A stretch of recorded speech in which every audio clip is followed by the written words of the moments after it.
introduction. All right. Welcome. I am Pastor Karen Behling here at Our Saviour's Lutheran Church in Chippewa Falls. It is Lent, and in our Lenten journey this year, we have been focusing on wilderness wandering. First, we heard about Abraham and Sarah and God's promise made to them and to us, their descendants. And then last week, we heard the call of Moses who led God's people out of their life of slavery in Egypt and then eventually led them to the promised land. Today, we are going to focus on the prophet Elijah. Before we get there, I have a confession to make. Technology is not exactly what I would call my friend. I'm a bit intimidated by technology, and so this is my really first experience doing this for all of you. And I finally came to the realization that as fearful as I am of technology, much stronger is my desire to find ways for us to stay connected in this time of social distancing. And so here we are, the first of what I hope will become many regular ways of staying connected with all of you in this time of social distancing. As I said, we are in the season of Lent, a time that is 40 days long, and that number 40 we know has some significance. Earlier we remembered that Jesus spent 40 days in the wilderness during his time of temptation. We know that God's people were in the wilderness for 40 years before they entered the promised land. And now today, we hear the story of the prophet Elijah. Let me get some background on this. It's found in 1 Kings chapter 19. And there has been this incredible competition, this contest between the prophet Elijah and the priests of Baal.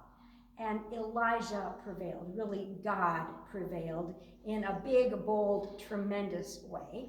And when King Ahab reported this defeat, this humiliating defeat, to Queen Jezebel, she was absolutely enraged by what had happened and vowed to destroy the prophet Elijah, who then flees into the wilderness, running away in fear. While Elijah is there in the wilderness, God sends an angel to provide him food and drink, and then Elijah is sustained by that food and drink. How long would you guess? For 40 days and 40 nights. And when we hear that number 40 in the Bible, we know that that's an important clue that God is at work to bring about something new. God is at work to bring about life. And so this catches our attention. Let's pick up the story where God comes to Elijah. This is in 1 Kings chapter 19. Elijah has arrived at the mouth of the cave on the mountain of Horeb. Then the word of the Lord came to him, saying, "What are you doing here, Elijah?" He answered, "I've been very zealous for the Lord, the God of hosts, for the Israelites have forsaken your covenant, thrown down your altars, and killed your prophets with the sword. I alone am left, and they are seeking my life to take it away." He said, "Go out and stand on the mountain before the Lord, for the Lord is about to pass by."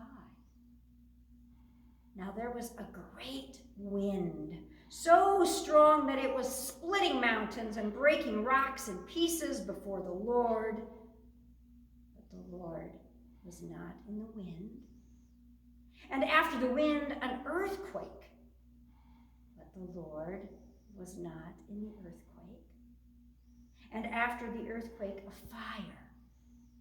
But the Lord was not in the fire. And after the fire, a sound of sheer silence. When Elijah heard it, he wrapped his face in his mantle and went out and stood at the entrance of the cave. Then a voice came to him. The voice of God. As we find ourselves in the midst of this COVID-19 wilderness, as we find ourselves separated more and more from one another as we find ourselves in times of quiet. I invite you to reflect and consider these questions. How is God speaking to me in this time of quiet? How is God speaking to us in this time of quiet? And how can we help and support one another to look and listen beyond our fears so that we can see and hear more clearly this God who is with us always? I offer this favorite prayer of mine with a few modifications as a blessing. O God, you have called your servants to ventures of which we cannot see the ending, by paths as yet untrodden, through perils unknown. Give us faith to stay put with good courage, not always knowing what's going to happen next, but trusting that your hand is leading us and your love supporting us through Jesus Christ our Lord. Amen. Be safe, be well, be assured that you are held in God's hand.